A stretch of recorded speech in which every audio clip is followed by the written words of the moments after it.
What's up beauty family, स्वागत है सभी भाइयों का ब्रांड न्यू धमाकेदार मानवा के साथ। इसका नाम है the greatest state developer.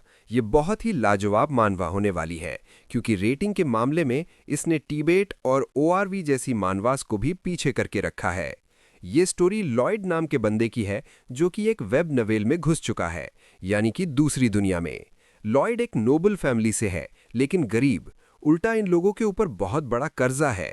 Lloyd का नाम पुरानी दुनिया में सूहो किम था, जो कि एक नॉर्मल सा सिविल इंजीनियर स्टूडेंट हुआ करता था। लेकिन अब नहीं।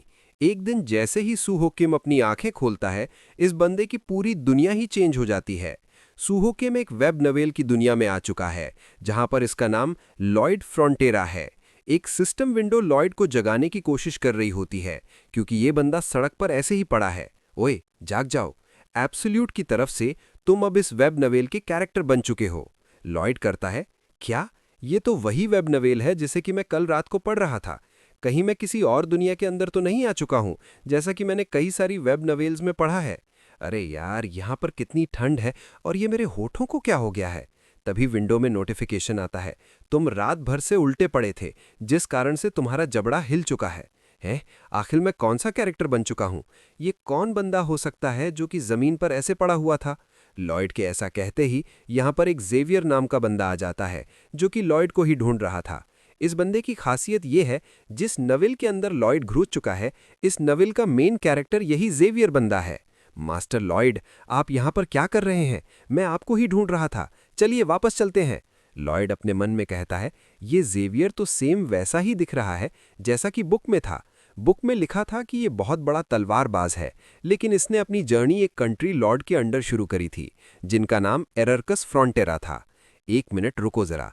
फ्रंटेरा का बड़ा वारिस यानी कि मैं तो वही बदमाश लॉयड फ्रंटेरा हूं। मास्टर, मैंने तो आपको बदमाश नहीं कहा, लेकिन लगता है आप अपने आप को अच्छे से जानते हैं। विंडो कहती है, लगता है जेवियर अच्छे मूड में है। लॉयड कहता है, ये तो मैं भी देख पा रहा हूं। अगले सीन में अपन देखते हैं लॉयड अपने घर में पहुंच जाता है। जेवियर कहता है, क्या आप नहीं जानते आपकी वैसी हालत कैसे हो गई? आप काफी ज्यादा पीकर टल्ली हो रखे थे और एक पब में तोड़फोड़ मचा दी। फिर वापस आते समय आप रास्ते में ही बेहोश हो गए। लॉयड खुद से कहता है, ठीक है, मुझे काफी ज्यादा ठंड लग रही है। और ये फर्श गर्म क्यों नहीं है? यहाँ पर ऑन्डोल तो है ही नहीं। अरे हाँ, ये तो फैंटेसी नॉवेल है। मास्टर लॉयड, आप यहाँ पर आराम कीजिए, मैं लॉर्ड के पास रिपोर्ट करने जा रहा हूँ। जेवियर, एक मिनट रुको जरा, हमारी फैमिली के ऊपर बहुत बड़ा कर्जा है ना? जेवियर कहता है, आप थोड़ी अजीब बातें कर रहे हैं, और यहां से चला जाता है। इस स्टोरी में क्या होने वाला है मैं सब कुछ जानता हूं। कल रात को ही मैंने अपने छोटे से रूम में इसका लास्ट चैप्टर पढ़ा था। लॉयड के साथ क्या होने वाला है मैं ये भी जानता हूं। पार्ट 1 के हिसाब से बैरन और बैरनेस एक कॉनमैन के चंगुल में फंस जाते हैं, जिससे कि वो दोनों अपना सब कुछ खो देते हैं और आखिर में सुसाइड कर लेते हैं। लॉयड एक भिखारी बन जाता है और सिर्फ शराब ही पीता रहता है, जिस कारण से बाद में वो भी मर जाता है। अरे यार, इतना ज्यादा रईस होने का मतलब क्या निकला, जब मेरी ये वाली लाइफ भी इतनी ज्यादा दुखी है। यही सोचकर लॉयड चिल्लाने लग जाता है। तभी विंडो में नोटिफिकेशन आता है, एब्सोल्यूट की तरफ से तुम्हें एक रैंडम विश दी गई है। लॉयड कहता है, आखिर ये एब्सोल्यूट कौन है और मैं किसी और की बॉडी में कैसे आ गया हूं?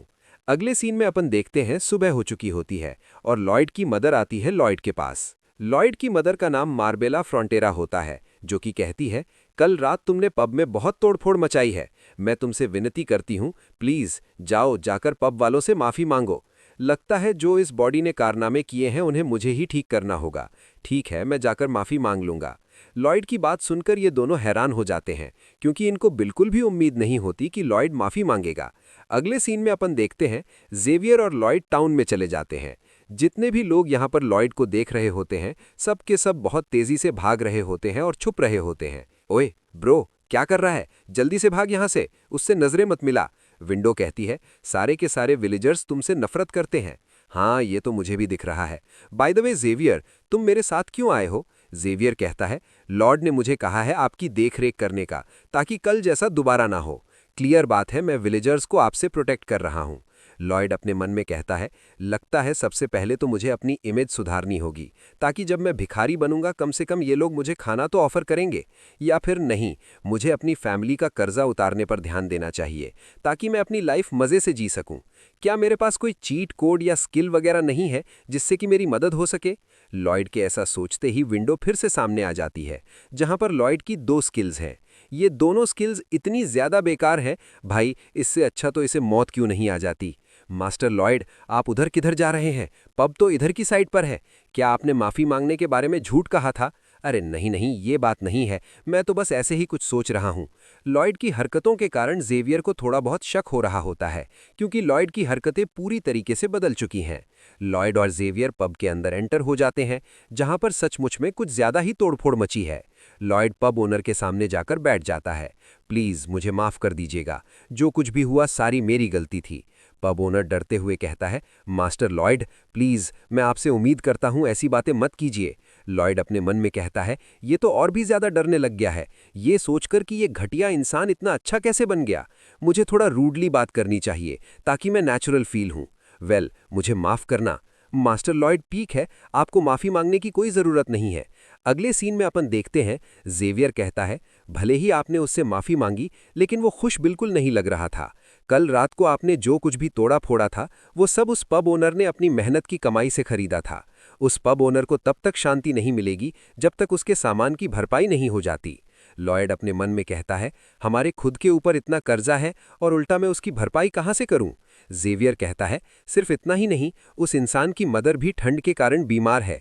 आप नहीं जानते उसके ऊपर क्या बीत रही है। लॉयड मन में कहता है, पब के अंदर भी ठंड लग रही थी। एक अकेली चिमनी से पूरी बिल्डिंग को गर्म नहीं रखा जा सकता। कोई बूढ़ा आदमी इतनी ठंड को कभी बर्दाश्त नहीं कर सकता। इन लोगों के पास तो ऑन्डोल भी नहीं है। एक मिनट रुको जरा, आइडिया, इस वर्ल्ड में तो ऑन्डोल ही नहीं है। अगर मैं बना दूं तो वो जरूर से बिक जाएंगे। बदमाश लॉयड ऐसा कुछ नहीं कर सकता है, लेकिन सूहो किम जरूर से कर सकता है। मैं एक सिविल इंजीनियर स्टूडेंट हूं, और जब मैं मिलिट्री में था उस दौरान मैंने खुद से घर बनाया था। मैंने कंस्ट्रक्शन साइट पर भी दिन रात काम किया है। लगता है मेरा काम तो हो गया। इससे मैं बैरन का कर्जा भी उतार सकता हूं। जेवियर, चलो मेरे साथ, वापस पब में चलो। जेवियर कहता है, क्यों? लॉयड कहता है, मेरा पहला ऑर्डर लेने के लिए। और लॉयड के ऐसा कहते ही विंडो में नोटिफिकेशन आते हैं, तुम्हारी असली जर्नी शुरू हो चुकी है। आरपी सिस्टम भी एक्टिवेट कर दिया गया है। जरूरी कैरेक्टर्स के साथ रिलेशनशिप इंप्रूव करके तुम आरपी पॉइंट्स कमा सकते हो। इस वक्त तुम्हारे पास 0 है। आखिर ये रिलेशनशिप पॉइंट्स क्या हैं? अगर मैं जेवियर के देखूं तो ये तो -30 है। ये तो बहुत ही ज्यादा कम है। इसका मतलब समझ रहे हो दोस्तों? भले ही जेवियर मास्टर मास्टर करते रहता है, लेकिन मन में तो लॉयड को जरूर गालियां देता होगा। लॉयड जेवियर के जरिए आरपी पॉइंट्स कमाने की कोशिश करता है। जेवियर, सुनो जरा, मेरे हिसाब से तुम बहुत ही गुड लुकिंग हो। जेवियर कहता है, ये बात तो मैं ऑलरेडी जानता हूं। और जेवियर के अप्रूवल रेटिंग एक और पॉइंट नीचे चली गई। ये क्या? ये और भी नीचे कैसे हो गई? मुझे इसे ऐसे ही छोड़ देना चाहिए। जल्दीबाजी करने से और भी खराब हो सकती है। अगले सीन में अपन देखते हैं, लॉयड इस पब ओनर के सामने बैठा होता है, एक कॉन्ट्रैक्ट के साथ। मैं एक बिल्डर हूं और तुम एक खरीदार हो। मैंने यहां पर तुम्हारा डैमेज और कंस्ट्रक्शन की फी दोनों लिख दी है। अब यहां पर साइन करो। पब ओनर कोई भी रिएक्शन नहीं देता, क्योंकि पब ओनर को लॉयड पर शक हो रहा है। मैं इसे आसानी से नहीं जाने दे सकता। मुझे अपनी बदमाश इमेज का इस्तेमाल करना चाहिए। ओए कम ऑन, हम एक दूसरे को जानते हैं, हमें भरोसा रखना चाहिए, है ना? पब ओनर ना चाहते हुए भी साइन कर देता है। सिस्टम विंडो कहती है, तुम तो सचमुच में बहुत बड़े कचरे हो। मुझे मेरा पहला ऑर्डर मिल चुका है। सर, आपने बिल्कुल सही डिसीजन लिया है। हे, अगले सीन में अपन देखते हैं, लॉयड पब के पीछे आ जाता है और यहां पर अपना काम शुरू करने वाला है। मास्टर लॉयड, आपने उस पब ओनर से जबरदस्ती साइन कराई है। क्या आप उसे किसी नई तरह से परेशान करने वाले हैं? ये तुम क्या कह रहे हो? क्या तुमने कॉग्निटिव डिस्टॉर्शन के बारे में नहीं सुना है?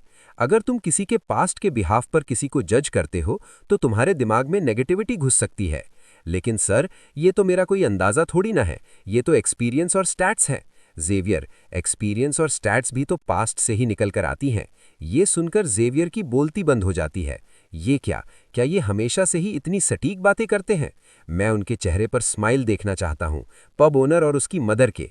ऐसा कहते हुए लॉयड अपने घर बनाने के काम पर जुट जाता है और 1 हफ्ते तक बहुत कड़ी मेहनत करता है। ये देखकर जेवियर को हैरानी होती है। ये तो सचमुच में कुछ बना रहे हैं। क्या ये सच्ची में पब ओनर को खुश करना चाहते हैं? लेकिन ये तो इम्पॉसिबल है। बदमाश लॉयड फ्रॉन्टेरा ऐसा कर ही नहीं सकता। अरे यार, ये शरीर बहुत कमजोर है, लेकिन मेरे पास आराम करने का बिल्कुल टाइम नहीं है। लॉयड की कड़ी मेहनत को देखकर जेवियर मदद करने का डिसाइड करता है। बताइए, मुझे आपको क्या चाहिए? मुझे लकड़ियों के छोटे छोटे टुकड़े चाहिए, लगभग इतने इतने बड़े। ऐसा सुनते ही जेवियर लकड़ियों के ब्लॉक्स को स्क्वायर शेप में काट देता है, एक कुल्हाड़ी की मदद से। जेवियर शुरुआत से ही काफी स्किलफुल बंदा है, क्योंकि आगे जाकर ये बेस्ट द स्वॉर्डमैन बनने वाला है।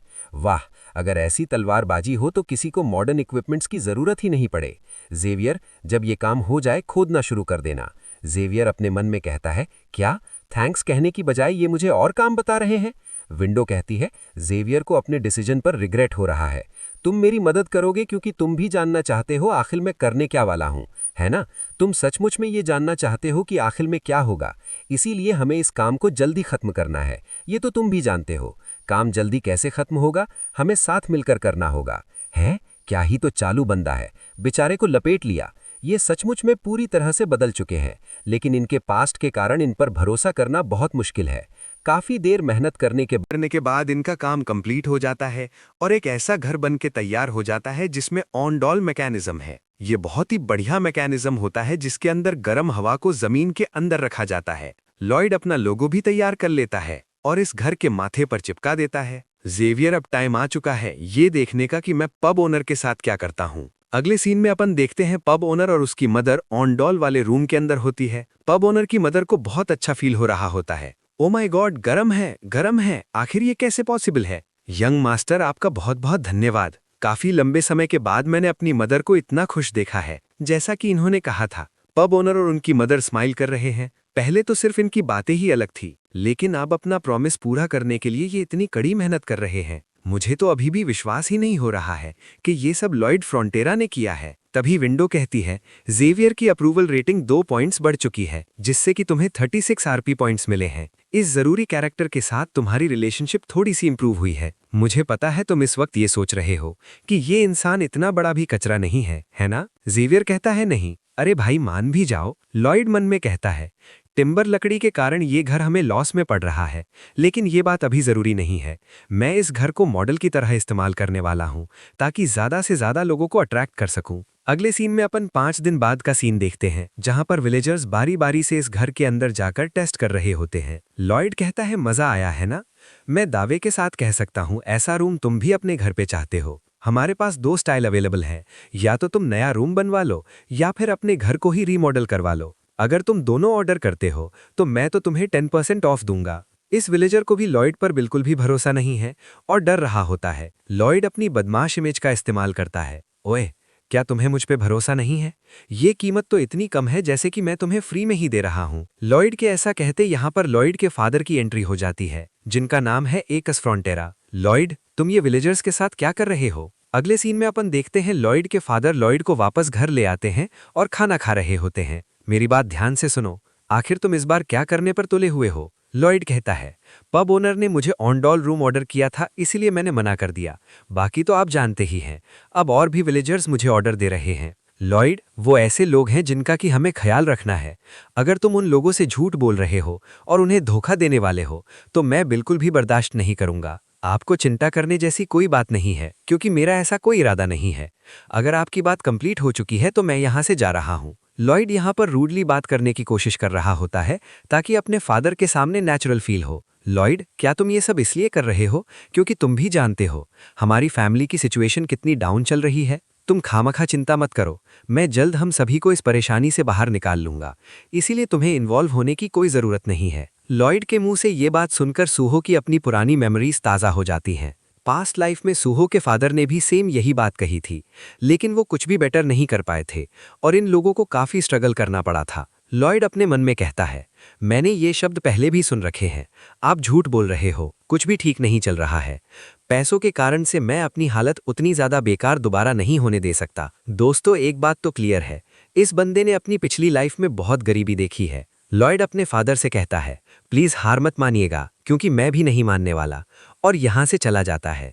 बाहर जाते हुए लॉयड अपने मन में कहता है, मेरे पास 32A स्टाइल्स और 57B स्टाइल्स के ऑर्डर आए हैं। मेरे पास कंस्ट्रक्शन के लिए आधे पैसे भी आ चुके हैं। भाई, इस बंदे ने सभी को डरा के ही मनाया होगा। तभी लॉयड की नज़र 2 बंदों के ऊपर पड़ती है, जो कि लॉयड के फादर से अपने उधारी के पैसे वसूल करने आए हैं। लॉयड अपने फादर और इन दोनों के बीच की बात को छुप कर सुन रहा होता है। लॉयड इन दोनों उधारी वाले बंदों को पहचान जाता है, क्योंकि लॉयड ने स्टोरी जो पढ़ के रखी है, एक शैतानी स्माइल के साथ लॉयड वापस अपने रूम में चला जाता है, जहां पर सिस्टम की मदद से वो स्किल्स खरीदने लग जाता है। जो कुछ भी लॉयड को आता है, ये सिस्टम पूरी तरह से स्कैन कर लेता है और लॉयड के सामने 2 स्किल्स प्रेजेंट करता है। लॉयड के पास टोटल 36 आरपी पॉइंट्स होते हैं, जिससे कि वो इन दोनों स्किल्स को खरीद लेता है। दोनों स्किल्स कंस्ट्रक्शन से रिलेटेड होती हैं। पहली स्किल की मदद से लॉयड किसी भी जगह का सर्वे कर सकता है। दूसरी स्किल की मदद से किसी भी बिल्डिंग का बेसिक डिजाइन बहुत ही आसानी से बनाया जा सकता है। इन दोनों स्किल्स की मदद से मेरा काम तो आसानी से आगे बढ़ेगा, लेकिन जेवियर अकेला काफी नहीं है कंस्ट्रक्शन पूरा करने के लिए। अगर मैं अपने नॉलेज की मदद से बड़ी बड़ी मशीन्स को समन कर पाता तो बहुत ही अच्छा हो जाता। तभी विंडो कहती है, अगर तुम कुछ समन करना चाहते हो तो आरपी पॉइंट्स की मदद से पार्टनर समन कर सकते हो। लॉयड कहता है, ये क्या है? ये तो किसी गेम की तरह है और मेरे पास तो सिर्फ एक ही आरपी पॉइंट बचा है। आखिर मैं इससे क्या समन कर सकता हूँ? अगर मैं बड़े बड़े मॉन्स्टर्स समन कर पाऊंगा तो उनसे मैं मशीनों का काम करवा सकता हूँ। मुझे फटाक से आरपी पॉइंट्स कमाने होंगे, जिसके लिए मुझे जरूरी कैरेक्टर्स के साथ रिलेशनशिप इंप्रूव करना होगा। दूसरी साइड पर अपन देखते हैं ये दोनों उधारी वाले बंदे लॉयड के फादर के साथ बहुत ही बदतमीजी करने लग जाते हैं। एकस फ्रॉन्टेरा, अगर तुम पैसे वापस नहीं चुका पा रहे हो तो मैं तुम्हें एक सजेशन देता हूँ। तुम अपनी वाइफ और उसके साथ काम करने वाली लेडीज को किसी अच्छी जगह पर बेच दो, जिससे कि काफी अच्छे पैसे आ सकते हैं। लॉयड के फादर शॉक में कहते हैं, ऐसा कहने की तुम्हारी हिम्मत कैसे हुई? तभी यहाँ पर अचानक से लॉयड आ जाता है। ओए गुब्बारे, जस्ट बिकॉज तुमने पैसे दे रखे हैं इसका मतलब ये थोड़ी ना कि तुम अपने मैनर्स भूल जाओ। गुब्बारा कहता है, तुम तो वही बदतमीज बड़े बेटे हो, हमारे डिस्कशन को खराब मत करो। लॉयड कहता है, ब्ला ब्ला भाड़ में जाओ, मुझे अपना वारंट शो करो। रॉयल फैमिली और नोबल फैमिली एक्ट के हिसाब से किसी भी नोबल को अपने अधिकारों को बचाने का पूरा अधिकार है। मेन बात यह है, किसी भी नोबल फैमिली के अंदर बिना वारंट के घुसना इल्लीगल है। ओए ये क्या बकवास कर रहे हो? हमने तो ऐसे किसी भी कानून के बारे में नहीं सुना है। अच्छा, तो तुम दोनों को नहीं पता है? चलो साथ में पता करते हैं। जेवियर आगे आओ, इन दोनों के हाथ काट दो। डर के मारे दोनों बंदे कहते हैं, तुम ठीक नहीं कर रहे हो, तुम्हें पछताना पड़ेगा, और यहाँ से भाग जाते हैं। लॉयड, जेवियर ये तुमने क्या किया? हमारे पास तो बिल्कुल भी पैसे नहीं है उन दोनों को चुकाने के लिए। कोई बात नहीं, मेरा प्लान था कि मैं सारे पैसे इकट्ठा दूं, लेकिन इनसे इस महीने का इंटरेस्ट तो चूक जाएगा। लेकिन ये तो ऑर्डर्स के पैसे हैं जो कि तुमने हमारे लोगों से ही लिए हैं, ये सही नहीं है। माय लॉर्ड, आप चिंता मत कीजिए, मैं इस बात का ध्यान रखूंगा कि मास्टर लॉयड अपने ऑर्डर्स को जरूर पूरा करें। लॉयड अपने मन में कहता है, इन्हें देखकर लग रहा है ये जेवियर की बात पर पूरा भरोसा करते हैं। फिर ये दोनों यहाँ से बाहर चले जाते हैं। मास्टर लॉयड, आपको वैसे किसी कानून के बारे में कैसे पता चला? मैं तो हमेशा से सोचता हूँ आप बेवकूफ टाइप के हैं। लॉयड कहता है, वो तो बस मैंने ऐसे ही कहीं से भी उठा लिया। दोस्तों, सच्चाई ये है, जब स्टोरी के हिसाब से लॉयड के मदर और फादर सुसाइड कर लेते हैं, वो दोनों उधारी वाले बंदे ग्रेवयार्ड पर आते हैं ताकि डेड बॉडीज से भी पैसे कमा सकें। उस समय जेवियर ने ही उन दोनों से कहा था उस कानून के बारे में। फिर वो इन दोनों की मुंडी उड़ा देता है। फिर जेवियर को जज के सामने पेश किया जाता है, लेकिन जेवियर को कुछ भी सजा नहीं होती, क्योंकि जेवियर ने सब कुछ नोबल राइट्स को प्रोटेक्ट करने के लिए किया होता है। अचानक से लॉयड के सामने विंडो ओपन होती है, जिसके अंदर लिखा होता है, लॉयड के फादर की अप्रूवल रेटिंग 6 पॉइंट्स बढ़ चुकी है, जिससे लॉयड को 60 आरपी मिली होती है। अब लॉयड के पास 61 आरपी हो चुकी है। भाई, ये बंदा क्या ही स्माइल करता है, इसकी स्माइल से ही मुझे हंसी आने लग जाती है।